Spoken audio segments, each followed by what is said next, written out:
Hey guys, Rob says I don't have any lipstick on my teeth. I think my hair is gone. So I'm ready to make another video, and this time, like I promised, we're going to talk about lariats. Now it's not the kind that the cowboys went woohoo like this and roped a steer. It's a type of necklace, and I'm in fact wearing one. And a lariat usually is one long strand, and it may have like tassels or beads or whatever on the end. You take it and loop it in the front or in the back or whatever, and you have this really cool kind of dash of panache type necklace that you can wear and just fling it on with your jeans and away you go. This is a vintage lariat. I don't know, Rob, if you can get this whole thing in here, but it's quite long. If you've got a skinny little waist, you could make a good belt out of it.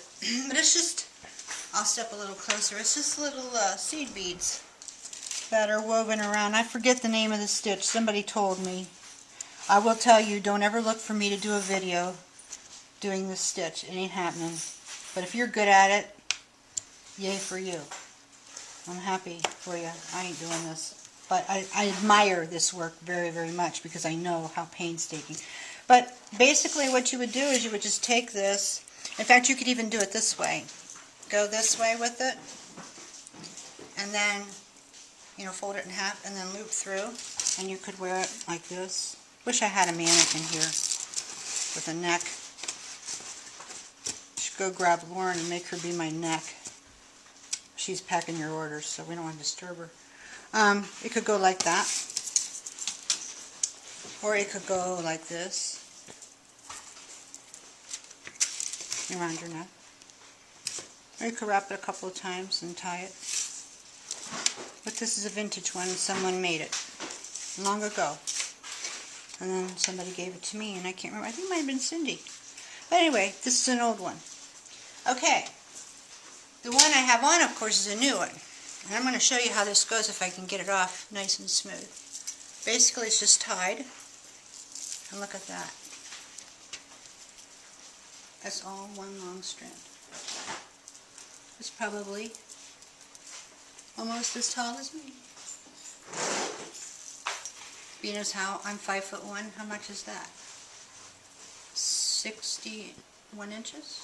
Lauren says it's 61. She's smart, so it must be. So this must be close to that. Not quite though. I'm going to give you the dimensions because in this video I'm going to show you basically how to make one this style. I have one already laid out. And we're going to roll through it together, and then you're going to go to your workbench, and you're going to do it to it. And you're going to make the most fantastic lariat. And if you belong to our Facebook group, and by the way, you could join Bisou Boutiques Creative at Facebook. Bisou Boutiques Creative Group. Come join us. We want you. You know what? We hit over 1,000 the other week. We had a big virtual party. It was awesome. So if you were there, that was cool. If you weren't, be there next time. Because when we hit 1,500, we're going to have another one. And there were prizes. But anyway, we have challenges every month. And the lariat is a challenge. So I'm going to roll through this and show you how to make one like this. So come on over here, Rob, and let's get at it. Here's the lariat that I had on all laid out. Hopefully you can see it. There are 1, 2, 3 types of chain here because there's a repeat of this. Bead and link chain from the website. This is some Rollo chain from the website. This is vintage pearl rosary chain, which we did have and we will have again. These are the little flowers that we carry, rusty black and choxy. Caged pearls, we carry these at the website.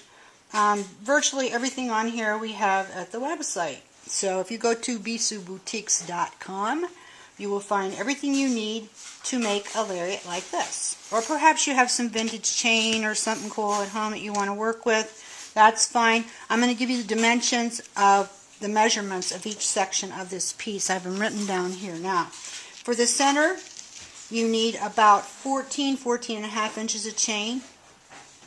And then you need about 2 inches of chain for the center for the dangle. Then you need 6 inches of chain for this, and it's bent back on itself, as you can see. Having this section here kind of helps you to feel when you put this around your neck. I can pretty much put this on without looking in a mirror because I can feel my way with it, how to, wrap it. Then on this pearl chain, there's approximately 11, 12 inches of that. Then about another, I think I cut 6 to make the one we're going to do, but this looks like it's probably only about 3. So the one we'll end up doing will be longer. So you can really make it as long as you want. You know, these sections determine how long your piece is. But you don't want to get this too long because this is your focal right here. And then on the ends, as you can see, I just, hung some stuff. Some motetes. Algunos motetes. Okay, and all you need is round nose pliers, cutters. Xuron is a good cheap brand. If you got a little more money to spend, Tronex is good. A little bit more money to spend, get Lindstrom. They're the best. But Xuron are what we carry because we don't like to pay a lot. These are good. And these are flat nose. So you need round nose, flat nose, and a pair of nippers. So let's step this way. Follow me, Rod. And I'm going to put this baby together. We'll do it together, you and me. You in your workshop and me in mine. How's that? Alright, so as you see, I have pre-made a focal out of bead and link chain. Okay? And we've covered these techniques in other videos, so I really did not see the need to take the time to show you how to make the beady charmies. I have some beady charmies hanging on here. Just go back a few videos in my lineup and you'll find out how to do it. The cage pearls, I did not wrap these. We sell them at the site. They're just so inexpensive. It's like a big why not, Why would you mess with it? Just do it. But if you want, beads your own colors and stuff like that, then yeah, go for it. Wrap them like that. I've got a video on showing you how to wrap like that. Or, most books will have it. But basically that's it. So you find your center on your 14 inches of bead and link chain or Rollo or whatever you use, and then you'll hang your other tassel part there, and then you start loading it. And you load it from the bottom and work up, which is what I did. You can see. I loaded it from the bottom and I worked up. And if, maybe someday we'll do a short video on just doing a tassel if that might help you out. But basically it's just take a piece of chain and start from the bottom, put a bead, and just work up off the sides.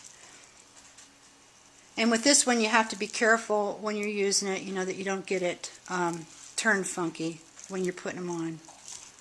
Because then they'll be all going the wrong way for you. So just make sure. This is the right way. It's just rolled now. And I went like every other loop. So that's how I did it. Alright, now we're going to go for the next section, which is this roller, which I have doubled. So I'm going to pick this up and make sure that I have the middle. And it's not matching up quite, so I've got an extra link. So what I'm going to do is I'm going to go ahead and I'm going to take my flat nose, and I've got my jumpy tool. If you don't have one of these, by the way, you need one. We have lots of them at the website, and they're dirt cheap. It's like a big why not. You need these things. I have these everywhere in every crack. I can't live without a jumpy tool. I stick my jump into it, and these are the heavy jumps from our website, and twist. Open. I go into here. And done. I'm going to go ahead and I'm going to hook this on the end of here. Okay? And then I put my back into the jumpy tool, twist shut, and done. And you want to get that as flush as you can so there's no crack showing. Okay? You leave a crack and it's going to pull apart. So get it flush. Alright, now I did say that we had an extra link on this, so let's find it and get rid of it. Because it will affect how this is going to go. Yeah, it's this one right here, see? Can you see that? See, I've got an extra piece. So I got to get rid of that. You see that, Rob? See, even Rob sees it. So we're going to get rid of that.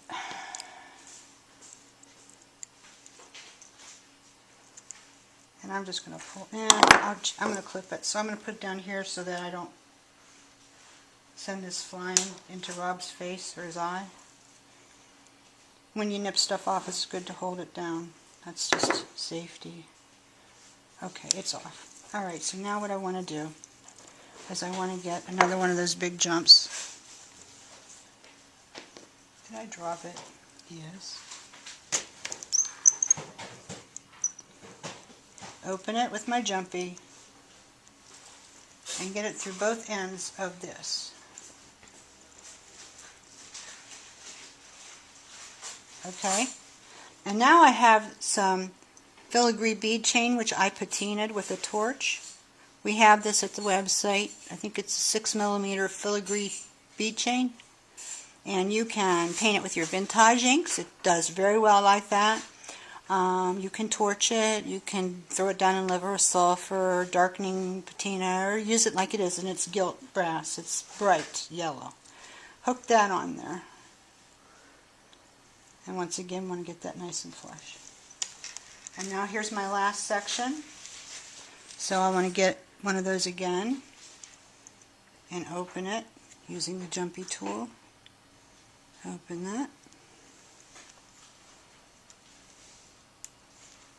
I know you're looking at my bracelet. It doesn't go with my outfit, but I'm going to tell you about it when we're done. How's that?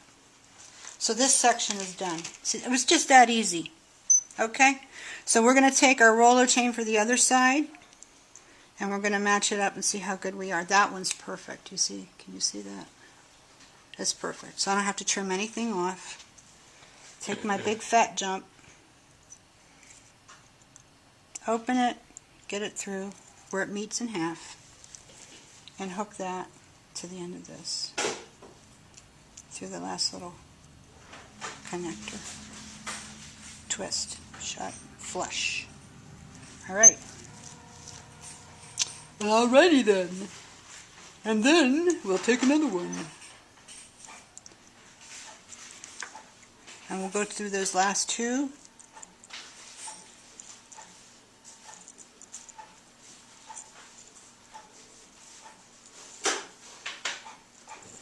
And through this patinaed filigree ball chain. Nice and flush again. That's hooked up. Almost there, guys. And then the last section.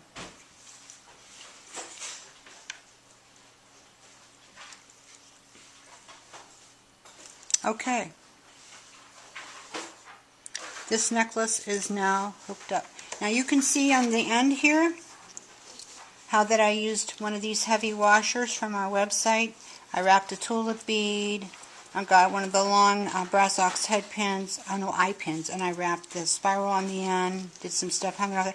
I would put some more cha-cha on there, and then probably off of this, either side, a few cage pearls, so then when you take these of the ends that you will tie in front and lap over, you'll have like a little cascading effect, waterfall effect, like this one. See, at the end there's stuff hanging. That's what gives that cascading waterfall effect in the front.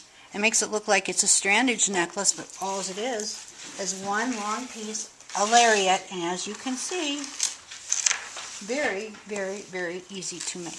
Now I'm going to demonstrate how I made this piece. This one. Okay. First, and we've done this before, but, a little repaso is not a bad idea. A little review. Just turn it around like that.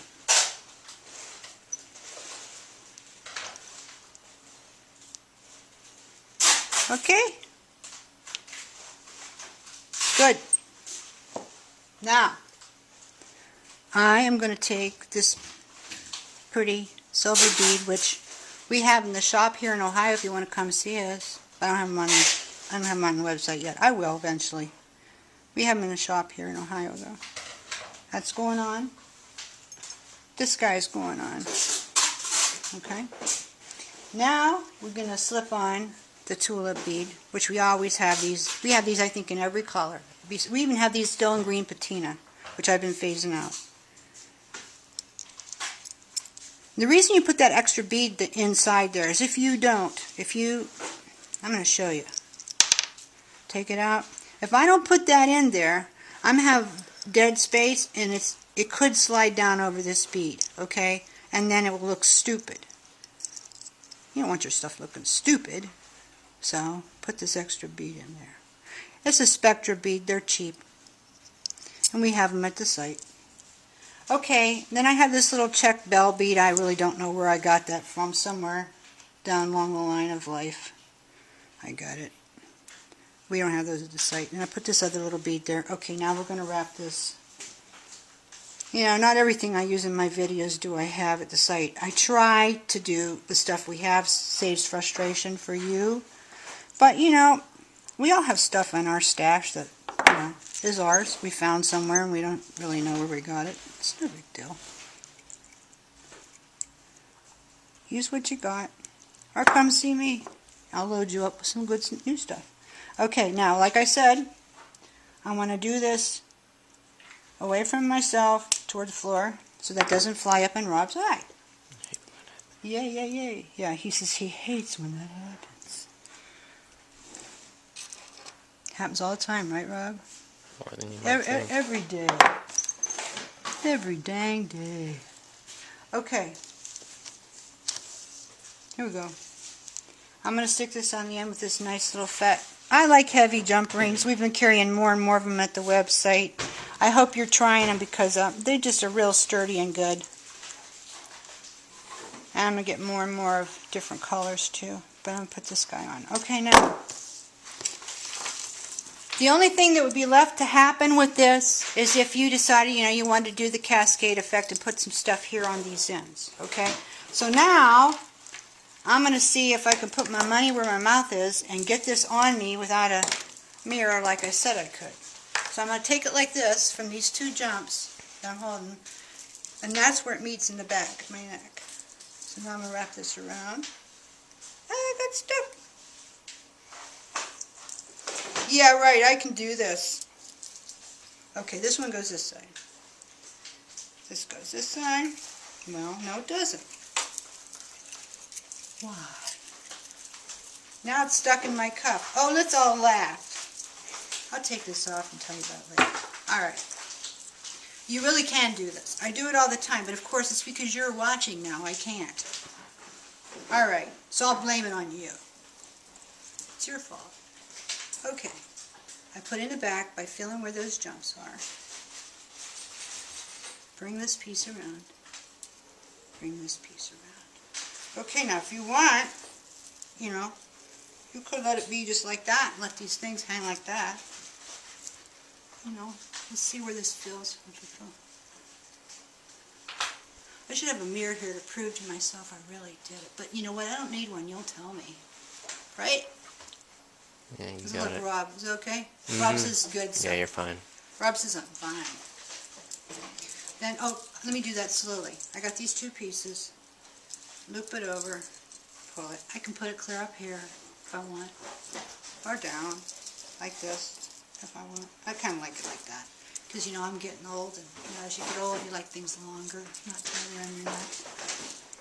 Not blessed with a swan neck. I might loop that and put that over, let that hang. Pretty cool? You can do it. So, go get some chain, flatten nose, cutters, flush cutters, and round ones. Some chain, some beads, some jumps, a little bit of time, and go for it. Come join us at the Facebook group and show me what you did. Okay? See you next time. Oh, hey, yeah, I forgot the can cuff. I call this the can cuff. It's 2.5 inches wide. It's dimpled brass. It's $5.95. We have a bunch of them at the website. But beyond that, who cares? It's the technique on here. And I did want to mention it real quick. And this is another video, and believe me, there's going to be lots of them. But I want to whet your appetite to this new product. This is called iced enamels. And no, it's not your mama's embossing powder. This is something wild and wonderful from ice resin. And I made this, and I'm thrilled with it. This has got the iced enamels over it, and then ice resin finish. And this is good to go. I've got ice resin over top of vintage inks on here. But this is the powders. You got to try it. We have it at the website. I'm restocking all the time, but it's from the ice resin people, Susan Leonard Casimir and Jen Cushman, my pal, who wrote this book. This has just come out, guys.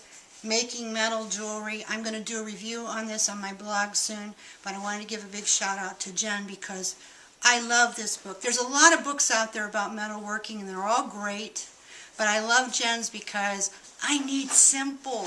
I need it broken down easy with good pictures and projects I'd actually want to make. And that's what she's done. So you need to get a copy. You can get it at Amazon. But I would say, why not go to jencushman.com and get a signed copy, like me. I have a signed copy. I love signed copies of my books. Anytime I can get a signed copy, it's woohoo for me. So go to jencushman.com, get the book from her. You will not regret it. I'm going to be pushing this book. It's a great book, good read. So till next time, and I will be doing iced enamels videos soon, and you are going to love it.